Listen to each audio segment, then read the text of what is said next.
Bom dia, meus amados. Que a graça do Senhor nosso Deus seja conosco. Assim está se renovando mais uma misericórdia do Senhor nas nossas vidas nessa manhã de domingo. O primeiro domingo de outubro, estamos aí prestes já a terminar o ano.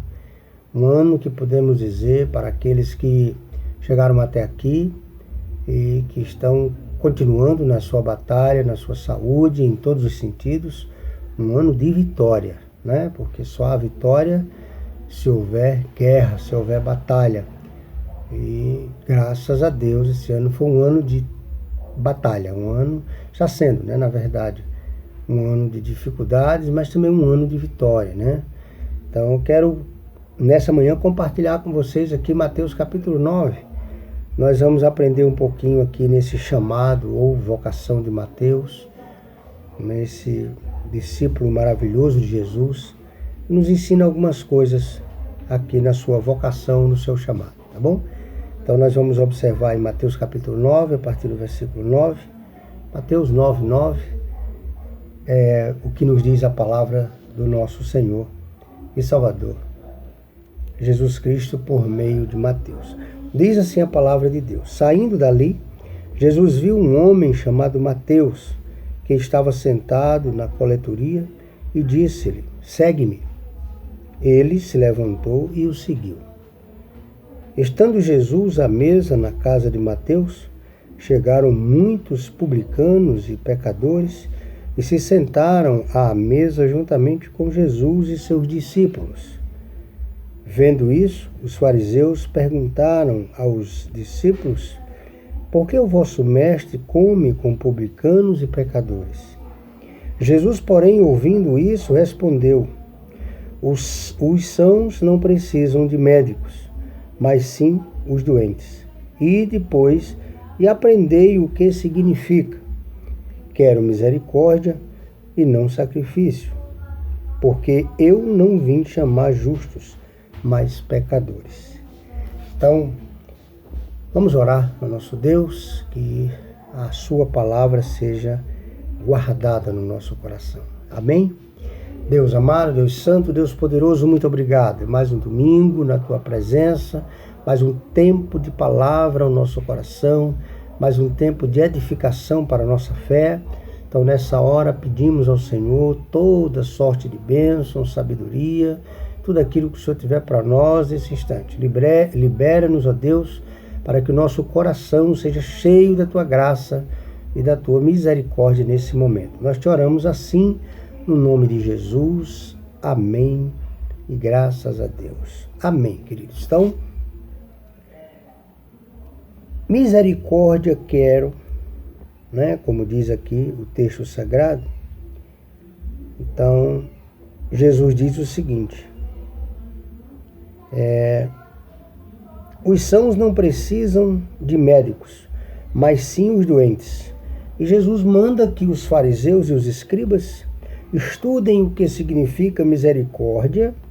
Quero misericórdia e não sacrifício. Uma palavra que é dita no Velho Testamento. Inclusive Davi, quando se refere a Saul, não é?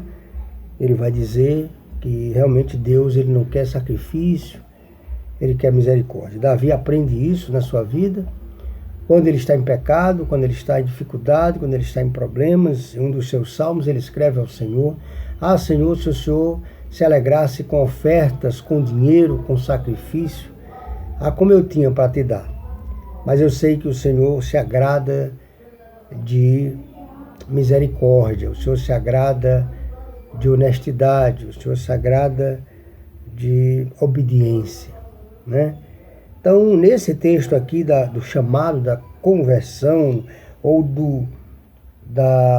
como tem em algumas Bíblias, por exemplo, da vocação de Mateus, para que ou como ele foi vocacionado, né, convocado, nós aprendemos algumas coisas interessantes, né?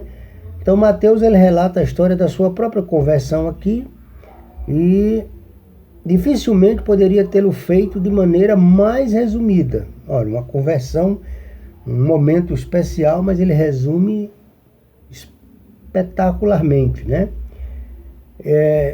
essa história da conversão dele não contém nada de enfeites, apenas modéstia e humildade.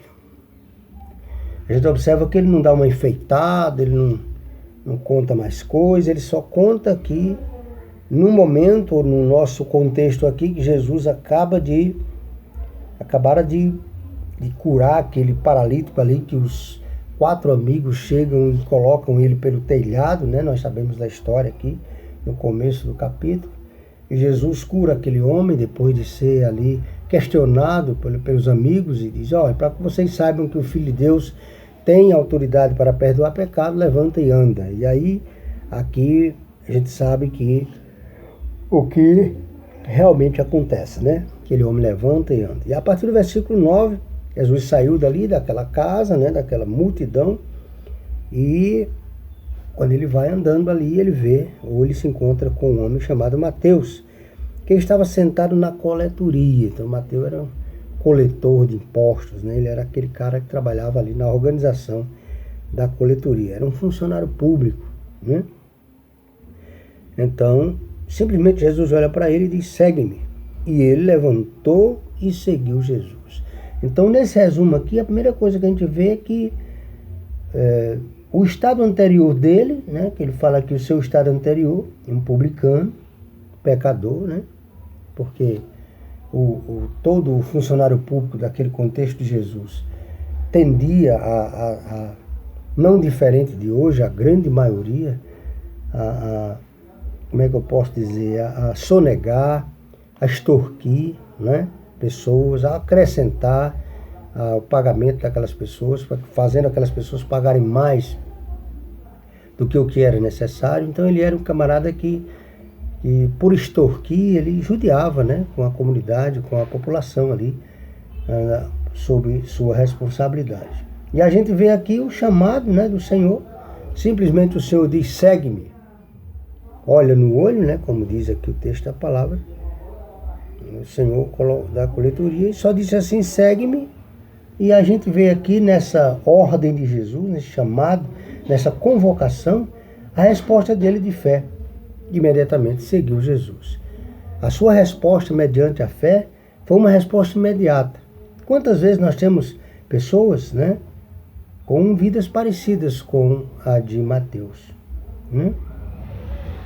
Então, a gente vê a situação bem parecida. E a gente toma conhecimento, a gente tem convicção de que o chamado também é o mesmo. A preocupação de Jesus, o cuidado, o amor de Jesus também é o mesmo, né? E a resposta do homem é que é contrária. Muitas vezes, a resposta do homem é que não é a mesma que Mateus se colocou aqui. Porque qual foi o sacrifício, né, que ele fez por Jesus? Então, segundo Marcos, no capítulo 10, o versículo 28, ele deixa tudo. O sacrifício de Mateus ali, ele deixa tudo, né? Como está escrito em Marcos só. Peço a você para olhar Marcos 10, 28. Você no instante vai chegar lá. É o próximo livro. Veja comigo aí. Marcos 10, 28. O texto vai dizer assim, ó. Com relação àquele jovem rico. Diz o seguinte, no 28. Então Pedro começou a dizer-lhe: nós deixamos tudo e te seguimos. Então a gente vê que nesse chamado especial de Jesus, porque aquele contexto ali do jovem rico, e ele não consegue seguir Jesus, porque ele não consegue obedecer naquilo que Jesus diz assim, sobre os mandamentos, ele tranquilo, sobre conhecimento, tranquilo, sobre dar tudo aos pobres e seguir Jesus, então dificultou, né? O coração dele estava preso às coisas, ao dinheiro. E como a gente vê Pedro ali fazendo uma indagação a Jesus, ele fala do sacrifício, né? O sacrifício de obediência é realmente deixar tudo. Aquilo que eu penso vai ser remodelado, aquilo que eu sou, obviamente vai sofrer um impacto, aquilo que eu penso ou pensava em ser, também vai sofrer o impacto. Ou seja, é um sacrifício, né? Deixar tudo para seguir Jesus é um sacrifício. Então a gente vê aqui que a vida anterior de Mateus era uma vida de pecado. Jesus o chama, o convoca e ele ouve essa palavra. E a resposta de fé dele é seguir. Independente da sua vida do passado, independente como foi o chamado, mas a resposta dele é seguir Jesus. Seu sacrifício por Jesus, ele deixa tudo. Conforme Pedro indaga Jesus ali em Marcos 10, 28, dizendo: Senhor, nós deixamos tudo para te seguir. Qual será o nosso galardão? Naquele momento ali, Pedro fica sabendo que o galardão deles vai ser sentar no grande dia do julgamento à direita de Jesus. Vai ser fazer parte daquele júri do grande julgamento, né? Então, fantástico. O sacrifício por deixar tudo por Jesus terá uma grande recompensa no céu. Terá um grande mover de Deus no céu. Então, o seu amor por Jesus é o que a gente vê aqui. Assim que ele entende esse chamado e assim que ele segue, ele promove um banquete na sua casa. Isso demonstra comunhão, isso demonstra algo especial. A partir de agora ele queria ter Jesus como amigo, porque o texto começa a dizer que Jesus estava à mesa na casa de Mateus. Então, depois que ele seguiu Jesus, aí já conta que ele estando à mesa, né, na casa de Mateus, ele foi na casa de Mateus.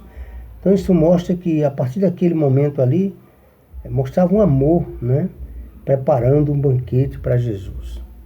Ele prepara aquele banquete para Jesus. O seu amor pelo próximo indica também que ele não apenas queria estar com Jesus, ele não tinha mas ele queria que muitos fizessem parte com ele naquela mesa, né? Interessante, alguém que era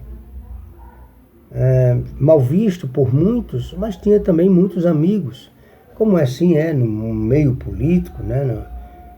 No meio que nós vivemos. Todo mundo tem inimigos, amigos, pessoas que fazem parte ali do seu rol de amigos. E eu fico pensando, né? Se isso não nos remete àquela ideia de, por exemplo, quando a gente prepara às vezes um culto na nossa casa, quando a gente prepara reuniões na nossa casa, convida os amigos para ouvir sobre uma palavra de Deus, para conhecer como é a nossa vida, como nós nos comportamos. O povo do mundo faz tanto isso, né? É uma reflexão para que possamos compreender. Como Mateus aqui, ele resume o seu momento com Jesus. Então, ele não tem um amor, apenas um amor por Jesus, mas ele também tem um amor pelo próximo, né? É algo bem interessante para nós. Geralmente, quando conhecemos ou quando tomamos conhecimento de Jesus, o nosso desejo é que as pessoas que estejam ao nosso redor também tomem conhecimento desse Jesus que transforma a vida, que nos transforma, que nos dá o direito de sermos novas criaturas, né? E a gente vê isso aqui de maneira bem resumida, mas a gente vê aqui nessa conversão de Mateus. Prepara um banquete, convida muitos para ouvir, e ele tem a prontidão para passar por humilhação, né? O versículo 11 nos diz isso, ó. Vendo isso, os fariseus perguntaram aos discípulos: por que o vosso mestre come com publicanos e pecadores? Então ele está ali recebendo o mestre na sua casa, os seus amigos, mas chegam aqueles que se acham super crentes, que se acham os donos da verdade, os donos da lei, que se acham o dono da vida das pessoas, dos seus comportamentos, e já chegam julgando. E eles julgam, não se dão... eles humilham a Mateus, mas fazendo um julgamento para Jesus. Como se as palavras de Jesus, a partir dali, se dependesse deles, do julgamento deles, não era para ninguém ouvir Jesus. Como hoje. Tem muita gente que não quer ouvir Jesus, acha ridículo o seu ensinamento. Pessoas que se dizem super estudiosas, super inteligentes, mas que acham ridículos aqueles que seguem a Jesus, caretice, né? Seguir Jesus é caretice. Então, o ensinamento ou o conhecimento, a ciência, né? Tomar ciência das coisas, às vezes nos coloca... Provérbios vai nos dar um grande avivamento com relação a conhecimento, a estudar mais, a buscar mais. Vai resumir dizendo assim: aquele que mais adquire conhecimento, aquele que mais estuda, aumenta o seu sofrimento. E é verdade. Né? Quando você não sabe, então você não sabe. Você não vai ser julgado por uma coisa que você não sabe. Onde não há lei, não há pecado. Mas quando você sabe, então você é julgado segundo o seu conhecimento. Não é assim? Por isso que Salomão vai nos dar essa palavra, dizendo: aquele que mais aprende, aquele que mais estuda, mais lhe é acrescentado o sofrimento. Porque ele vai ser tipo um no meio de uma multidão, de um grupo bem enorme. É óbvio que ele vai sofrer. Olha o sofrimento de Jesus. Não se tratava de uma pessoa comum, não se tratava de um simples enviado de Deus, se tratava do Messias. Se tratava daquele que vinha para tirar o pecado do mundo, se tratava daquele que vinha para mudar toda a história do mundo. Então isso fazia sim a diferença. Por isso todo o sofrimento. Quando ele olha ali para Jerusalém, diz: Jerusalém, como eu queria que vocês... Eu queria, assim como a galinha põe os seus pintinhos embaixo das asas, eu queria também proteger vocês dessa maneira. Mas vocês não quiseram. Isso é sofrimento. Né? O conhecimento que Jesus tinha de Deus e o que ele podia fazer pelo seu povo era algo espetacular. Mas o povo não quis.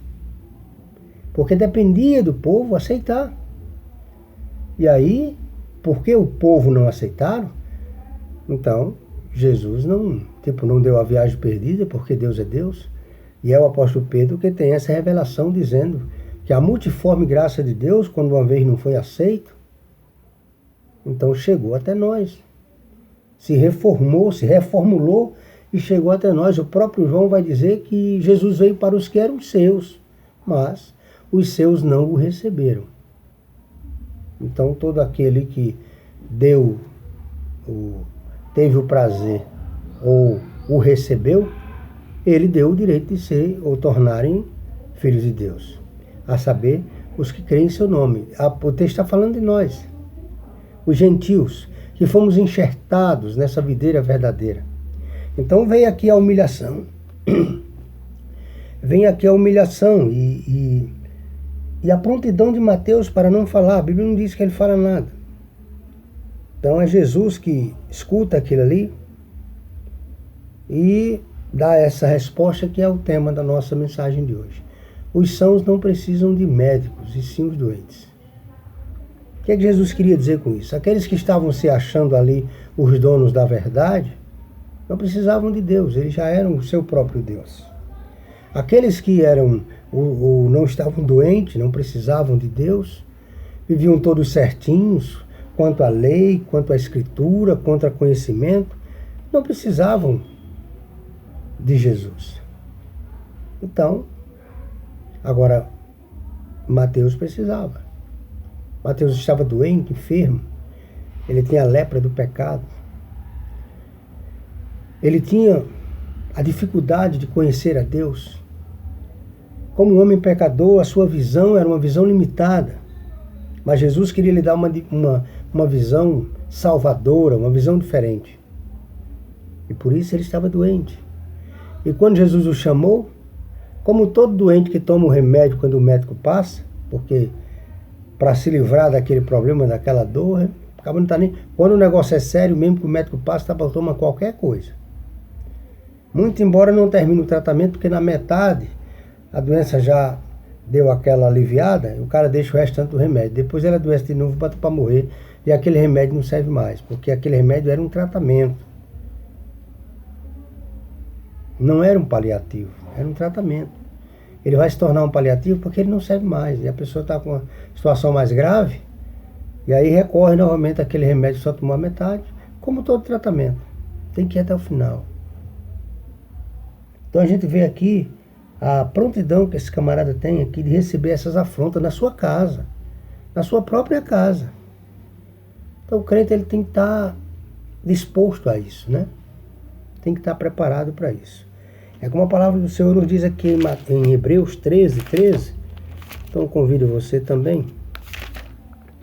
Veja comigo, por favor. Hebreus 13. Fazendo alusão a esse momento aí da humilhação de Mateus. 13 vai dizer assim, ó. Saímos, pois, até ele, fora do acampamento, levando a afronta que ele sofreu. Entende? Como o Filho de Deus tem que estar disposto. O amor fraternal deve ser contínuo e nós não podemos esquecer dos ensinamentos de Jesus. O versículo 13 vai dizer isso. Saímos, pois, até ele, fora do acampamento, levando a afronta que ele sofreu. Pois aqui não temos cidade permanente, mas buscamos a que virá. Nossa vida aqui é essa.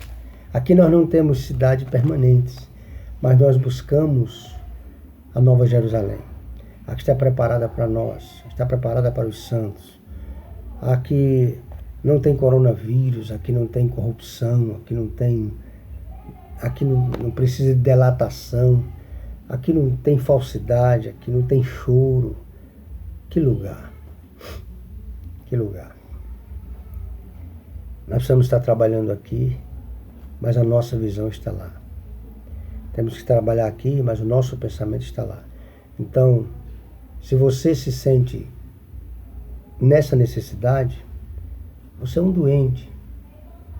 Quem está com a vida cheia de pecado, quem está com a vida contaminada de coisas que desagradam a Deus, está doente. Admita que está doente. E é a você que está carregado de pecado, de dificuldade, de problema, que Jesus está dizendo, vem, segue-me.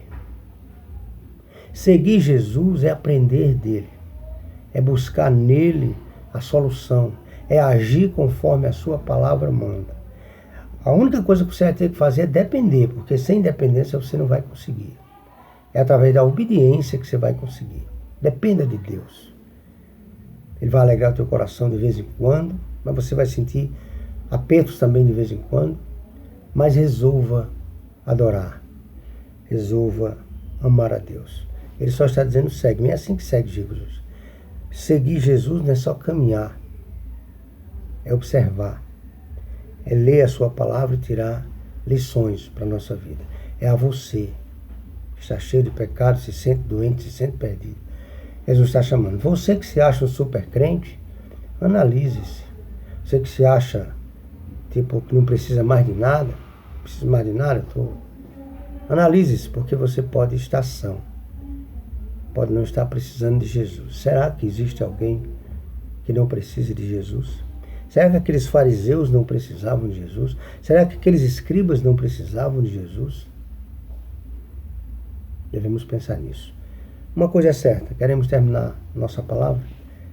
Você tem aprendido aqui com Mateus, dessa forma, um pecador, mas que foi chamado pelo Senhor e deu uma resposta de fé, seguiu a Jesus, fez um sacrifício, deixou tudo para seguir Jesus, né? Inclusive o seu trabalho ali na corregedoria. Então, um sacrifício muito grande, né, que ele fez ali. Seu amor por Jesus ficou notório, seu amor também pelas pessoas, seus amigos. Se tinha uma coisa boa para ele, ele queria que essa coisa chegasse aos seus amigos. Também ficou notório. O seu amor pelo próximo foi algo fantástico aqui. E aí tinha prontidão. As pessoas dissessem o que quisessem. Ele agora tinha o Senhor, ele agora tinha o Salvador. E de maneira especial, na sua casa. Ele agora contava com Jesus. Ele agora não estava preocupado com o que as pessoas iriam falar. Pense você também. Você está com Jesus?